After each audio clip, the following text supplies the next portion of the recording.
오늘 말씀의 제목은 위선적인 종교 생활의 위험입니다.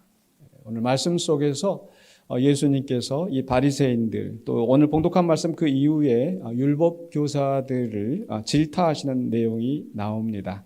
앞부분에서는 이 바리새인들이 예수님을 공격하고 또 예수님이 귀신을 쫓아내신 걸 보면서 바알세불에 힘입어 귀신을 쫓아내는 것이다. 이렇게 예수님의 사역을 폄훼하고 비방하는 그런 입장이었는데, 이제 반대로 예수님께서 그 바리새인들과 또 율법 교사들을 공격하시는, 책망하시는 그런 내용으로 되어 있습니다. 이 바리새인들은 누구인가? 이 바리새인들, 또 바리새파라고도 하는데, 이 바리새인들은 주전 2세기, 즉 예수님이 오시기 한 200년 전부터 이제 주로 나타나기 시작을 했는데, 주 1세기까지 이제 그 초대교회 처음 시대까지 활동하였던 이 유대교의 한 분파입니다. 그 이름, 그 뜻의 의미는, 바리새라고 하는 그 이름의 뜻의 의미는 구별된 자들이다. 자기 스스로 이제 구별된 자들이다. 왜냐하면 이들은 이 하나님의 율법을 정확히 준수하는, 우리는 정통이다. 하나님을 잘 따르는 사람들이기 때문에 우리는 구별된 사람들이다. 그래서 예수님의 비유 속에서 이 바리새인과 세리가 올라서 기도할 때에 이 바리새인이 기도하는 게 뭡니까? 우리를 저 죄인들과 같지 않은 것이 감사합니다. 이렇게 기도하는 그런 구별된 자로서 그런 긍지가 있었어요. 그들은 이 하나님의 그 말씀, 특히 구약 성경에 기록된 모세 율법을 준수하는 데 열심을 내었고, 뿐만 아니라 자기 조상들을 통해서 입으로 전해 내려온 적용 규칙들, 즉 이 장로의 유전이라는 것들을 자기들이 꼭 지키면서 특별히 일상생활에까지도 아주 잘 지키고 살았다고 합니다. 그들이 주로 강조했던 것은 이제 정결 규례랄지 또는 11조, 안식일 준수 등에 대해서 아주 특별한 관심을 가지고 또 엄격하게 준수하였던 그런 사람들인 거죠. 이렇게 율법을 준수함으로써 그들은 바로 이 메시아 시대, 즉 하나님의 나라의 도래를 자기들이 이루고 또 그로 말미암아서 자기들이 구원 얻을 것이라고 믿었던 사람들인 거죠. 여기까지 보면은 아니 그럼 정말 잘 믿는 사람들인데 왜 예수님께서 이런 사람들을 공격하시고 책망하셨을까? 그것은 그들이 그런 이 외형에 치우치면서 정작 속으로는 온갖 탐욕과 악독이 가득한 채로 겉으로 드러나는 그 위선적인 신앙생활을 했기 때문에 그 내면의 부패함을 예수님께서 지적하시고 공격하신 거죠. 뿐만 아니라 이 사람들은 자기들의 의를 자기들의 공로로 내세우고 다른 사람들을 정죄하고 우리는 구별된 자들, 너희들은 믿음이 없는 자들 이렇게 무시하면서 정죄하였고 또 그런 속에서 이제 예수님을 그래서 비방하고 비판하고 무시하는 그런 죄를 짓기까지 한 거죠. 오늘 봉독한 말씀 속에서는 바리새인들에 대해서만 말씀하고 있지만 그러나 이제 그 다음 말씀 45절로 52절까지 우리가 말씀 다 보려고 하는데 거기에서는 이제 율법 교사들이 등장을 합니다. 45절에 보니까 율법 교사들이 그 예수님이 바리새인들을 향하여서 질책하시는 말씀을 듣고 이렇게 말씀하시면 우리까지 모욕하는 것이다 라고 얘기를 하죠. 왜냐하면 이 율법 교사들은 누구인가? 이들도 이 바리새파의 한 부분인데 이들은 이 바리새파의 지도자들이에요. 성경에서 서기관이라고 말하는 그 사람들이 같은 사람들인데 이 율법 교사들이나 서기관들이 바로 이 율법을 연구하고 해석을 하면서 또 이 율법을 지키기 위한 규정들을 만드는 거죠. 예전에 이제 장로들이 이렇게 했다고 한다면 바로 이 율법 교사들이 그것을 이제 규정을 정하고 또 사람들이 지키게 하는데 그 자기들이 정한 그 율법 규정에 따라서 자기들이 해석한 규정에 따라서 지키고 있는 그 바리새인들을 질타하는 것은 결국 우리들을 모욕하는 것이고 더 나아가서는 하나님을 모욕하는 게 아니냐라는 이런 그 비난이 들어있는 거죠. 그러나 그들의 이런 그 항의에도 예수님께서는 아랑곳하지 않으시고 바리새인들에게 했던 것과 똑같이 앞에 오늘 봉독한 말씀 보면 바리새인들을 향하여서 화 있을진저 너희 바리새인들아라고 3번 말씀하셨는데 율법 교사들을 향하여서도 똑같이 3번 화 있을진저 이 저주받을 사람들아 라고 책망하시는 겁니다.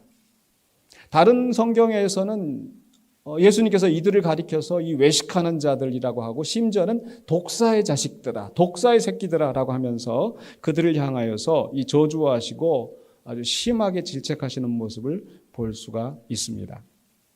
다시 말씀드리지만은 예수님께서 지금 그들의 그 외형적인 면들을 공격하시는 게 아니라 그 내면에 있는 부패함, 즉 위선적인 그 종교 생활, 종교인들을 향하여서 공격하시는 거죠.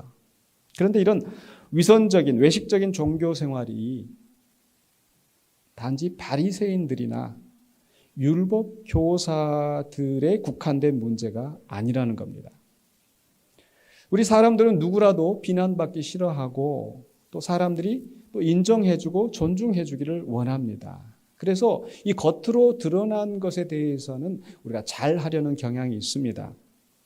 물론 이렇게 인정받기 좋아하는 그런 경향들이나 이런 욕구가 그래서 우리들을 절제하고 또 우리가 바른 길로 가게 하는 그런 긍정적인 효과도 있지만 그러나 우리의 죄악된 본성은 우리 죄악된 본성으로 말미암아서 그것이 부정적으로 이렇게 위선적인 오히려 정말 우리가 지켜야 할 것들을 지키지 못하게 하는 그런 위험을 가지고 있다는 거죠. 그래서 오늘 말씀을 통해서 예수님께서 지적하시는 이 위선적인 종교 생활의 위험이 무엇인가를 함께 생각해 보고자 합니다. 3가지 방향에서 생각해 보는데 첫 번째로는요. 자기 자신에 대하여 해를 가져올 수 있습니다. 왜냐하면 첫 번째로요. 내면의 부실함. 즉 이 외형에 치우치다 보니까 정작 내면의 문제를 소홀히 여길 수 있다는 거죠. 오늘 말씀의 배경은 한 바리새인이 예수님을 식사하는 자리에 청하였는데 그 예수님이 잡수시기 전에 손을 씻지 않는 거예요. 그걸 보고 이상히 여겼다. 그랬더니 예수님이 이제 발끈하셔가지고 이제 화를 내시는 듯한 이런 상황인데 지금 현대인들의 눈에서 보면 아니 식사하시기 전에 손을 씻는 게 당연하지. 우리도 식당에 가면 물수건이라도 해서 손을 닦는데 그게 뭐 예수님이 잘못하셨구만 이렇게 생각할 수도 있겠죠. 그런데 사실은 이게 위생적인 문제가 아니고 종교적인 문제였어요. 이 시대에는 사실 물이 귀하기 때문에 항상 그렇게 위생적으로 철저하게 손을 씻고 이런 건 아니었었는데 그러나 이들이 지금 이 손을 씻는 것은 바로 그 장로들의 전통, 자기들이 만든 그런 율법 규정이었거든요. 즉 구약성경 레위기에서는 이 부정한 음식을 먹지 않도록 하셨습니다. 또 하나님의 백성들 내가 거룩하니 너희도 거룩하라 내가 온전하니 너희도 온전한 그 말씀 속에서 그들이 이 부정한 것들에 접촉하지 않게 주의하라고 하셨고 부정한 것에 접촉하였을 때는 반드시 정결하게 씻도록 말씀하신 거죠. 그런데 이게 이 율법들을 지키기 위해서 이 장로들이 또 율법 교사들이 연구를 하면서 어떻게 하면 이 부정한 것들을 우리가 멀리할 수 있을까? 괜히 우리가 시장 다니거나 길 다니거나 사람들하고 부정한 사람들하고 접촉할 수 있으니까 그 부정한 그런 상태에서 우리가 아무리 정결한 음식을 먹었다 하더라도 우리가 부정해진다. 그러니까 반드시 이 음식을 먹기 전에는 이 음식 때문에 우리가 부정해지지 않도록 손을 씻어라 또는 손에 물을 뿌려라. 우리가 마치 세례하면서 물을 뿌리는 것처럼 이렇게 물을 뿌리는 그런 의식을 해간 거예요. 정결 의식이에요. 위생의 문제가 아니라. 그런데 예수님은 그런 그 정결 의식을 사람들이 만든 정결 의식을 무시하고 그냥 손을 씻지 않고 식사를 하시는 거예요. 전혀 이건 사실 하나님의 율법에 어긋난 거나 문제가 있는 건 아니거든요. 그런데 거기에 대해서 바리새인들이 자기들의 전통에 어긋나기 때문에 예수님을 이상하게 취급한 거죠. 거기에 대해서 예수님 뭐라고 말씀하시는가? 바로 누가복음 11장 39절에 주께서 이르시되 너희 바리새인은 지금 잔과 대접의 겉은 깨끗이 하나 너희 속에는 탐욕과 악독이 가득하도다. 그들 내면의 문제를 지적하신 거예요. 그러니까 그들이 손을 씻어서 정결하게 되었다 할지라도 정작 너희들 마음속에는 온갖 탐욕과 악독이 가득한데 왜 그것은 보지 못하냐는 거죠. 사실 우리 마음속에 있는 탐욕이나 악독은 바깥으로 드러나지 않기 때문에 보통의 사람들은 중요하게 생각하지 않는데 예수님께서는 바로 이것이 더 큰 문제라는 것을, 이것을 정말 우리가 씨름하면서 이 문제를 해결해야 된다는 거죠. 그래서 그 해결책으로 제시하는 게 바로 41절 말씀이죠.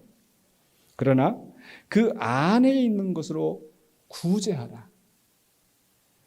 그리하면 모든 것이 너희에게 깨끗하리라. 즉, 그 마음 안에 온갖 탐욕과 악독이 가득해 있는데 그 마음을 바꾸어서 자비의 마음을 품고 자비를 실천하여서 구제하라는 거예요. 그러면 너희들의 모든 것이 깨끗하리라. 너희 겉만 깨끗한 게 아니라 너희 속까지 깨끗해질 것이라. 바로 내면의 문제를 잘 해결하라고 말씀하시는 거예요. 때로 우리는 그런 일은 외적인 규정에 매여서 더 큰 문제를 보지 못하고 놓칠 수가 있습니다. 언젠가 한 번도 그런 비유를 제가 오래전에 들은 기억이 나는데, 예를 들어서 길 건너서, 차들이 다니는 길 건너서 이제 신호등이 있고 우리가 신호를 잘 지켜야 되는데, 길 건너편에 지금 어떤 사람이 어려움을 당하세요. 못된 사람을 만났을 수도 있고 갑자기 쓰러져서 위급한 상황일 수도 있고, 그런데 지금 이 앞에 빨간불인 거예요. 가야 될까요? 말아야 될까요? 지금 위급한 사람을 돕는 일과 이 신호등을 지키는 게, 물론 이제 차가 위험하면 당연히 가지 말아야 되겠지만, 그러나 이거 신호등 지켜야 돼 라고 하는 게 그 상황에서는 맞지 않는다는 거죠. 뭐 그런 일이 많지는 않겠지만, 근데 실제로 우리의 삶 속에서 그런 식으로 어떤 그 사소한 규정들이나 그런 것들에 매여 가지고 오히려 그것들을 강조하면서 정작 더 큰 것을 놓치는 우리의 문제들, 바로 예수님이 비유로 말씀하셨던 그 선한 사마리아인 이야기를 하실 때, 이 제사장과 레위인들이 강도 만난 사람을 그냥 지나쳐 버렸었죠. 왜 그들이 지나쳤는지는 말씀하시지 않지만 그 상황들을 우리가 한번 생각해 본다면, 추정해 본다면, 어쩌면 이들은 저기 피 흘린 사람을 내가 가까이에서 만지면 저 사람 때문에 내가 부정해지지 않을까? 이렇게 생각했을 수도 있겠고, 또는 지금 이제 제사 드리러, 지금 이제 예배하러 시간 맞춰 가야 되는데 저 사람 때문에 지체하면 내가 시간 내에 가지 못할까? 정말 하나님이 원하시는 중요한 것이 무엇일까? 라기보다는 그런 규정에 매여서 정말 중요한 것들을, 외형에 매여서 정말 내면의 것들을 놓치는 일들이 있지 않은가? 또는 그런 외형적인 것을 지키면서 오히려 본질적으로 잘못된 것들을 합리화할 수가 있다는 거죠. 예를 들면 어떤 기독교인 사업가가 또는 업주가 자기 종업원들은 착취하고 또 불이한 수입을 하면서 수입을 얻으면서, 그리고 나서 그 수입에서 내가 11조를 하나님 앞에 바쳤다. 그 소득을 가지고 내가 선교를 했다. 구제를 했다. 그것으로 그 잘못된 행위가 덮어질 수 있을까요? 그렇지 않다라는 겁니다. 그런 불이한 소득으로 하나님 앞에 11조를 하고 선교를 하고 이렇게 하는 것보다 하나님은 진실한 그런 성도들을 원하실 것입니다. 그런데 우리는 그런 어떤 그 외적인 외형을 내가 지켰다고 하면서 정작 이 본질적인 것들을 놓칠 수 있다는 거죠. 그래서 정말 우리가 따라야 할 것을 놓치는 그 내면의 부실함으로 이어질 수 있는 것이 큰 문제이고, 두 번째로는요, 바로 실천의 문제를 예수님께서 지적하십니다. 11장 46절에 이건 율법 교사들을 향하여 주시는 말씀인데, 이르시되 화 있을진저 또 너희 율법 교사여. 바로 이 율법 교사들은 이 율법을 해석하고 적용하고 전통을 만드는 사람들이에요. 법을 만드는 사람들이에요. 근데 이들에게 말씀하시기를 지기 어려운 짐을 사람에게 지우고 너희는 한 손가락도 이 짐에 대지 않는도다. 자신의 내면의 문제를 보지 못하고 자신은 외적인 형식을 지키는 사람이고 또 자기들은 법을 만드는 사람이고 법을 다루는 사람들이고, 그렇기 때문에 다른 사람보다 의롭다 착각하면서 다른 사람을 비판하고 정죄하고, 그러면서 더 높은 기준을 제시하고, 그게 바로 어려운 짐을 지게 하는 거예요. 그러나 정작 자기 자신은 그 짐을 지지 않는 것, 실천하지 않는 것. 사실 목회자로서 저도 이 말씀을 준비하면서 많은 그런 양심의 가책을 느끼게 됩니다. 이 강단에서 우리가 사랑해야 됩니다, 기도해야 된다라고 막 외치면 그렇다고 제가 그렇게 막 열심히 막 사랑하고 기도하고 여러분보다 그렇게 더 나은 사람인가? 결코 그렇지 않은데, 근데 막 열심히 떠들다가 보면 내가 더 나은 사람인 것처럼 다른 사람들도 나를 그렇게 볼 것이고 저 자신도 스스로 그렇게 착각할 함정에 빠질 위험이 많은 거죠. 고등학교 다닐 때, 고등학교 때였던가 우리 은사님께서 하셨던 말씀이 아직도 기억에 남는 게 있어요. 세상에서 가장 쉬운 일은 다른 사람한테 이래라 저래라라고 하는 것이다. 간섭하고 혼수하고. 정말 어려운 것은 그것을 내 스스로가 하는 것이다. 쉽지 않은 일이라는 거죠. 율법 교사들은, 바리새인들은 누구보다도 율법을 지킨다고 하면서 정작 그 율법을 실천하지 않는다면 바로 행함이 없는 믿음, 죽은 믿음이 되는 거죠. 말씀드린 것처럼 저는 목사이면서 설교자이고 그래서 말씀을 선포하고 또 신학 공부를 하고 신학교 강단에서 가르치면서 그렇기 때문에 더 마음에 더 가책이 있는 것도 사실이지만 또 그러나 이것이 비단 어떤 이런 그 강단에서 선포하는 사람들만의 문제가 아니라 우리 모든 그리스도인들이 사실 새겨드려야 할 말씀이 아닐까. 왜냐하면 우리가 영화나 드라마 속에서 보여지는 그리스도인들의 모습이 어떠하던가요? 가끔 이렇게 드라마 속에서, 영화 속에서 목회자들도 보이고 믿는 시어머니도 나오고 그런 그 그리스도인들이 결코 그렇게 아름답지만은 않지 않습니까? 찬송하면서 교회 가야 한다고 하면서 신앙생활을 한다고 하면서 오히려 더 부끄러운 모습으로 비춰지는 게 그게 우리 그리스도인들의 모습이 아닐지, 또는 일반 사람들에게 보여지는 그리스도인들의 모습이 아닐지. 우리가 즐겨 부르는 찬송에서 낮은 해처럼 밤엔 달처럼 우리 스스로 고백하듯이 나의 입술은 주님 닮은 듯하나 내 마음은 아직도 추하여 받을 사랑만 계수하고 있는 우리의 모습은 아닌가. 우리 모두가 반성하고 또 회개해야 할 부분이라고 생각되어집니다.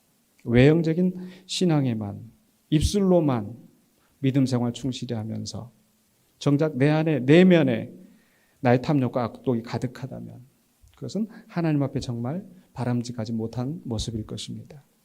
두 번째로는요, 외형적인 신앙을 이렇게 위선적인 신앙생활, 종교생활을 하다 보면 다른 사람들에 대해서, 다른 사람들과의 관계에서 문제를 가져옵니다. 어떤 문제를 가져오는가? 첫 번째로는요, 자꾸 이런 외형적인 신앙생활을 하면서 사람들에게서 받을 영광을 추구하는 거예요. 사람들에게서 영광을 구하는 거예요. 즉 예수님께서 오늘 43절에 말씀하신 것처럼 화 있을진저 너희 바리새인이여, 너희가 회당의 높은 자리와 시장에서 문안받는 것을 기뻐하는도다. 그러니까 이들의 관심사는 오직 사람들의 시선인 거예요. 하나님의 생각은 안중에도 없어요. 사람들에게 칭찬을 받고 사람들에게 존중받는 것. 그래서 더 사람들에게 존중을 받기 위해서 더 가식과 위선을 행하는 겁니다. 물론 그렇게 인사받고 존중받는 거 이런 것 자체가 악하다고 할 수 없겠지만, 그러나 악한 영향을 끼칠 수가 있어요. 다른 사람들에게. 실제적으로 두 번째 이제 문제가 바로 다른 사람들에게 악한 영향을 끼치는데, 앞에서 우리가 나눈 말씀처럼 다른 사람들에게 무거운 짐을 지게 만드는 거예요. 자꾸 다른 사람을 정죄하고 비판하면서, 바로 앞에서 본 말씀 46절에 이르시되 화 있을지어다 또 너희 율법교사여 지기 어려운 짐을 사람에게 지우고 너희는 한 손가락도 이 짐에 대지 않는도다. 우리가 입술만 주님을 닮으면서 내 입술로 사람들에게 이래야 되고 저래야 되고, 많이 알면 알수록 더 실천하고 더 주님을 따라가야 될 텐데 더 다른 사람들 정죄하고 공격하면서 다른 사람들에게 짐을 지우는 그런 모습들. 뿐만 아니라 다른 사람들을 부정하게 만들어요. 오늘 44절에 예수님 말씀하시기를 화 있을진저 너희여 너희 바리새인들이여 겉으로 이렇게 잘 지키면서 거룩한 척하는 그런 사람들을 향하여서 너희는 평토장한 무덤 같다. 그 위를 밟는 사람이 알지 못한다. 평토장한 무덤. 그러니까 우리가 무덤은 어떻습니까? 보통 이렇게 해서 우리가 봉분을 쌓잖아요. 그런데 이 이스라엘에서 아직 완전히 매장하지 않고 지금 다른 목적을 두고 잠시 임시로 그 매장을 할 때는 그 봉분을 쌓지 않고 그냥 이렇게 평평하게 해놓고 거기 표시만 해놓는다는 거예요. 근데 그 표시가 사라지면서 그 평토장한 무덤이 되는 그 사람들이 그 무덤에 시체가 있는 걸 알지 못하는 거죠. 근데 어떤 문제가 나타나는가? 이 사람들은 죽은 사람의 시체를 만지는 게 부정해지기 때문에 가족들이 아니면은 그게 이제 만지지 않거든요. 다른 사람의 시체를. 그런데 그래서 이 무덤에도 가까이 하거나 또는 무덤에 올라간다라는 것은 상상할 수 없는 거예요. 근데 평토장한 무덤이다 보니까 그저 평지이고 깨끗한 곳인 줄 알고 그냥 사람들이 밟고 지나다니는데 결국 그로 말미암아 이들이 부정해지잖아요. 무슨 얘기냐면 이 바리새인들 외적으로 잘 11조 잘하고 안식일 잘 지키고 잘 씻고 다니고 그러니까 사람들이 그게 거룩한 사람인 줄 알아요. 그런 사람들을 본받으려고 하고 그런데 그런 사람들 가까이 하고 그런 사람들의 사상에 영향을 받다 보니까 결국은 자기들도 그렇게 탐욕과 악독이 가득한 모습으로 바뀌게 되잖아요. 애초에 겉모습이 그들이 악한 모습으로 보였다면 차라리 사람들이 경계하고 가까이 하지 않았을 텐데 겉으로는 좋아 보이고 그러다 보니까 결국 다른 사람들에게 악한 영향을 끼치는 그런 사람들이 되는 겁니다. 또한 세 번째로는요. 바로 다른 사람들도 부정하게 할 뿐만 아니라 바른 길로 가는 길을 막습니다. 52절에 예수님 말씀하시기를 화 있을진저 너희 율법 교사여 너희가 지식의 열쇠를 가져가서 너희도 들어가지 않고 또 들어가고자 하는 자들도 막았느니라 하시니라. 이들은 이제 지도자의 위치에 있잖아요. 그래서 영향력을 행사하는데 특히 이들이 가지고 있는 지식 남들보다 많이 배우고 남들보다 높은 사회적인 위치에서 권력을 가지고 법을 만들고 규정을 만들고 사람들로 하여금 어떤 지시를 하고 그런데 정작 하나님의 뜻에 맞지 않는 인간적인 규정으로 전통을 내세워서 다른 사람들을 잘못된 길로 가게 하고 또 옳은 길로 가는 그 사람들을 방해한다라는 거. 그래서 예수님 말씀하신 것처럼 소경이 소경을 인도하는 그래서 구렁텅이에 빠지게 만드는 겁니다.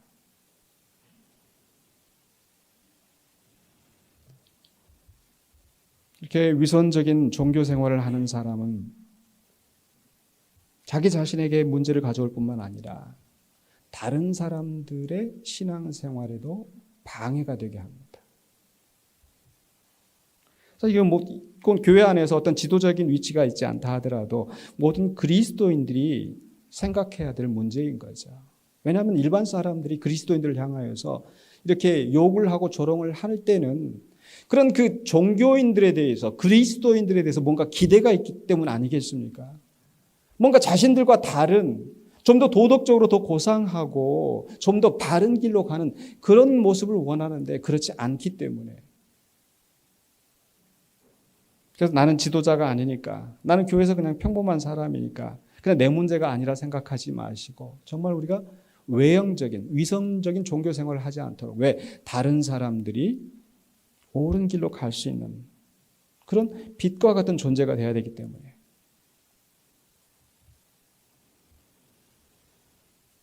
외형적인 신앙생활을 위선적인 신앙생활을 하는 사람은 자기 자신의 문제 또 다른 사람들의 문제가 될 뿐만 아니라 세 번째로 더 중요한 것은 하나님과의 관계에서 문제가 생깁니다.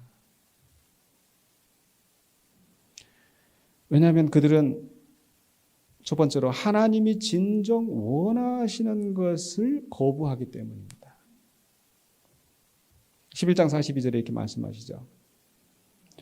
화 있을진저 너희 바리새인이여 너희가 박하와 운향과 모든 채소의 11조는 들이되 공의와 하나님께 대한 사랑은 버리는도다. 그러나 이것도 행하고 저것도 버리지 말아야 할지니라. 이 11조, 이 사람들은 지금 11조에 대해서 굉장히 강조한다고 그랬죠. 그래서 어떻게 하면 11조를 잘 드릴 것인가. 그래서 이제 사람들이 묻는 거예요. 우리가 채소를 소득했습니다. 이 11조 어떻게 할까요? 이거 해야 될까요? 말아야 될까요? 마치 우리도 이제 11조 가지고 하면 가끔씩 질문을 받는 게 이 세금 떼기 전에 소득으로 11조를 내야 됩니까? 아니면 세금 떼고 난 후에 11조를 계산을 해야 됩니까? 내가 주급으로 받는데 주급으로 내가 11조를 내야 됩니까? 아니면 월급으로 11조를 내야 됩니까? 아니면 연봉이 있는데 뭐 보너스는 있는데 뭐 이런 걸 가지고. 그러니까 이 사람들이 그러니까 하나님께서는 11조에 대해서 말씀하셨는데 이 장로들의 전통을 가지고 자꾸 이렇게 해야 되고 저렇게 해야 되고 이렇게 해야 잘 지키는 것이고 하나님께서는 안식일을 지키라고 말씀하셨을 때에 또 이 사람들은 어떻게 하면 안식일을 잘 지키는 것입니까? 이게 그러면 무거운 걸 들으면 안 되는데 몇 킬로 정도까지만 되게 허용이 됩니까? 이렇게 시시콜콜한 걸 따지고 그걸 지키고 근데 정작 하나님이 원하시는 게 무엇인지 왜 하나님이 11조를 바치라 하시고 왜 안식일을 지키라 하시는지 그 본질에는 관심이 없는 거예요. 하나님이 원하시는 것에 관심이 없고 형식적인 것만 따르는 거예요. 즉 11조만 해도 그렇습니다. 왜 하나님께서 11조를 바치라고 하셨을까요? 너희가 얻은 소득이 그냥 너희가 다 잘해서 된 것이 아니고 내가 너희에게 이 땅을, 이 기업을 너희를 구원하여서 너희에게 이 기업을 주었고 또 너희에게 이른비와 늦은비를 주어서 이 풍성한 소득을 얻게 하였으니 모든 것이 나의 것이고 그래서 너희가 이 11조를 바침으로써 나를 인정하고 또 뭡니까? 하나님과의 관계만이 아니고 이웃과의 관계를 또 말씀하시는 거죠. 즉 내가 너희에게 이렇게 기업을 주었지만 그러나 레위인들에게는 내가 기업을 주지 않고 그들은 나의 전을 위하여서 나를 위하여 섬기는 자로 내가 따로 세웠고 그들에게 기업을 주지 않았다. 그래서 너희의 11조를 가지고 이 레위인들이 먹고 살 수 있도록 또 기업을 받았다 할지라도 아버지를 잃고 고아가 된 사람들, 남편을 잃고 과부가 된 사람들 이들은 당장 소득이 없어서 굶어 죽어갈 터인데 그들에게 너희의 11조를 모아서 너희가 받은 은혜를 가지고 그들도 그 하나님의 은혜를 누리면서 함께 더불어 살아가도록 하신 게 11조란 말입니다.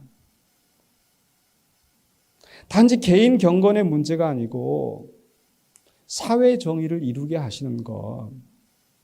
즉 하나님이 원하시는 정의와 공의가 이루어지는 사회가 되게 하는 게 하나님께서 11조를 정하신 목적이거든요. 사실 우리나라 기독교, 우리나라뿐만 아니라 모든 나라의 기독교의 역사가 그렇습니다만은 대체적으로 이 보수적인 이 교단들은 개인 경건을 참 중요하게 생각해요. 새벽기도 나와야 되고 또 11조 생활, 주일 성수 이렇게 강조를 하는데 정작 사회 정의에 대해서는 사회 참여에 대해서는 사회에서 일어난 그런 불의한 사건들이나 그런 억울한 일들에 대해서는 외면하고 사실 그런 경향이 많은 거예요. 저는 바리새인들처럼. 꼭 보수교회는 나쁘고 진보적인 교회는 잘했다 그런 게 아니라 예수님이 말씀하신 건 뭡니까? 그러나 이것도 행하고 저것도 버리지 말아야 할지니라. 그런데 우리 자신이 그렇게 내 개인 경건 생활, 내가 하나님이 정한 거 이건 열심히 했으니까 다른 건 안 해도 돼? 그렇지 않다라는 거예요. 우리에게 책임이 있다라는 거예요. 근데 더 나쁜 것은 11조를 강조를 하면서 11조 하면 복 받는다. 11조 하면 더 저기 한다. 더 물질이 풍성해진다. 그럼 자주 나오는 게 뭡니까? 이 록펠러가 11조 잘해가지고 그렇게 세계 제일의 갑부가 되어서 11조 생활 잘해야 된다.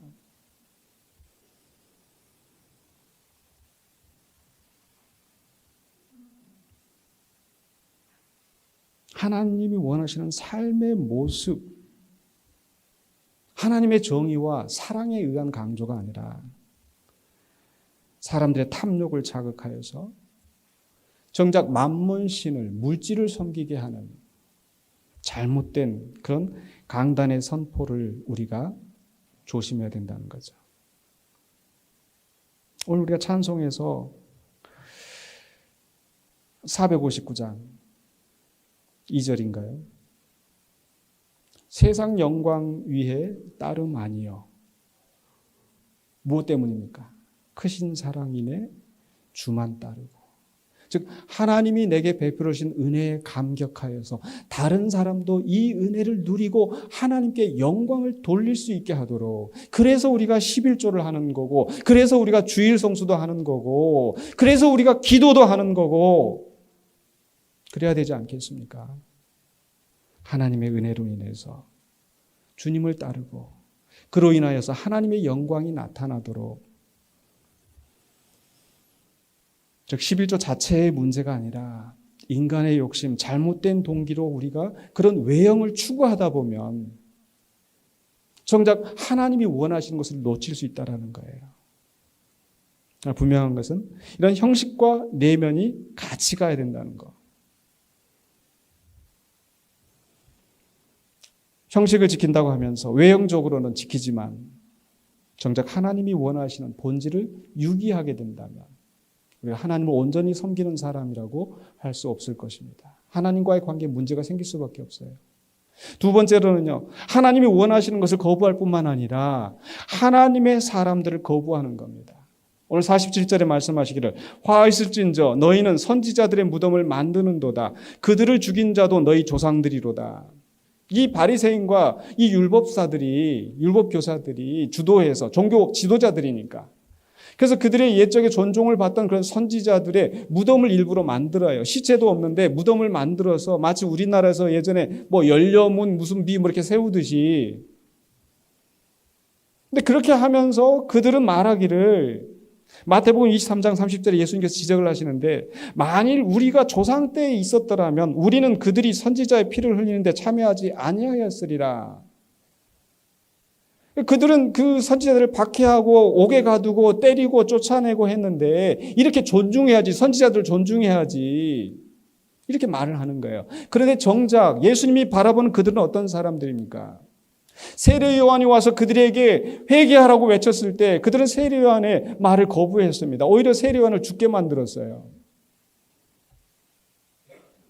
그래서 예수님은 실상은 너희도 똑같이 바른 말을 하는, 하나님의 뜻을 선포하는 그런 선지자들 죽일 게 아니냐. 왜냐하면 그들은 하나님의 말씀보다, 하나님이 직접 원하시는 것보다 자기들의 죄악된 본성에서 나오는 자기 자신들의 신념을 더 믿기 때문에, 이들은 그 외형을 잘 지키기 때문에 자기들 잘 믿는다고 생각하고 거기에 대해서 잘못을 지적하면 오히려 거부하는 거잖아요. 하나님의 사람들을 거부하는 거예요. 그래서 예수님이 말씀하시기를 11장 49절에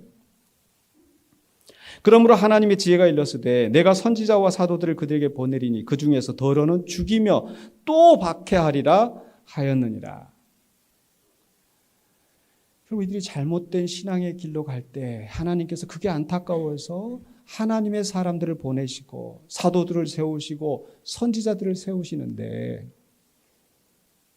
그들을 받아들이지 않고 박해하고 거부하고 결국 자기들의 고집대로 악한 길로 간단 말이죠. 결국 그러한 그들의 성향이 결정적으로 나타나는 게 바로 이 예수님을 거부하는 것 아닙니까? 예수님의 말씀을 듣지 않는 거 아닙니까? 구약의 어떤 선지자보다도 위대하신 바로 예수 그리스도, 하나님께서 친히 보내신 독생자, 그분을 거부하면서 그분의 말씀을 듣지 않고 자기들의 생각을 고집하는 거예요.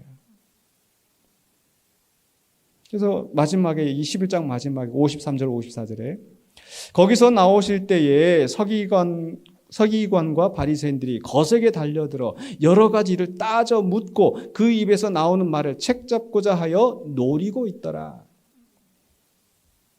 선지자들 무덤을 세우고 선지자들 존중하고 우리는 그렇게 하지 않았을까로 하지만 정작 그들은 더 큰 죄를 범하고 있는 거예요. 왜? 자기들은 잘 믿고 우리는 이렇게 11조를 하니까, 우리는 안식일 지키니까, 우리는 정결기를 잘 지키는 사람들이니까 라고 하면서 정작 하나님의 말씀을 선포하는, 하나님의 구원을 위하여 이 땅에 오신 예수 그리스도를 배척하는 겁니다. 이게 위선적인 종교 생활의 가장 큰 위험입니다. 하나님의 진리의 말씀을 거부하고 진리의 말씀을 선포하는 그 선지자들을 오히려 핍박하는 거예요. 메시아까지 거부하고. 이렇듯이 위선적인 종교 생활은 많은 위험을 가지고 있습니다. 그렇기 때문에 우리는 바로 이런 위선적인 종교인들을 또한 경계해야 되고, 더 나아가서 우리가 그런 위선적인 종교 생활을 하지 않도록 조심해야 합니다. 분명히 어떤 그런 외식적인 외형이 필요 없다는 게 아니에요. 중요하지 않다는 게 아니에요. 예수님이 말씀하셨잖아요. 겉과 속을 하나님이 다 만드셨고 이것도 하고 저것도 해야 되지 않겠느냐. 개인 경건만 중요하고 사회적인 필요 없는 게 아니라, 사회적인만 중요하고 개인 경건 필요 없는 게 아니라 이것도 하고 저것도 해야 하리라. 때로는 외형이 어떤 내면의 본질적인 것을 위해서 도움이 될 때가 많이 있습니다. 새벽 기도회가 그러합니다. 새벽 기도회가 있기 때문에 그래도 새벽 기도 나가야지. 내가 직분자인데, 내가 집사인데, 권사인데. 사실 어떤 외적인 그 규제 때문에 그런 걸 생각하면서 다른 사람들 눈치를 사실 보면서 그래도 그 자리에 나가 있으면서 그래도 더 기도하게 되고 더 뭐 하게 되고, 11조도 마찬가지고요. 사실 우리가 11조가 없다고 한다면 어떻게든지 하나님 앞에 적게 내려고 하는 우리의 마음, 다들 살기가 녹록지 않으니까. 근데 11조라는 그런 규정이 있기 때문에 거기에 맞춰서 그래도 최선을 다해서 살아가려고, 최선을 다해서 하나님 앞에 하려고 하잖아요. 결론적으로는 이 외형과 내면이 함께 가야 된다는 거. 그렇게 함으로써 궁극적인 목적, 우리가 하나님의 뜻을 이루는 겁니다. 하나님을 사랑하고 이웃을 사랑하고 정의와 자비를 이루는 그런 공동체로 세워지는 거죠. 그러기 위해서는 우리는 분명히 겉으로 드러나는 것보다 내면에 더 집중해야 될 필요가 있습니다. 우리는 본성적으로 겉으로는 잘 하려고 하는 게 있잖아요. 그런데 남들이 보지 못하는, 사람들이 보지 못하는 그런 내면에 정말 하나님 앞에서 내가 진실한 길로 가도록 노력해야 된다는 거죠.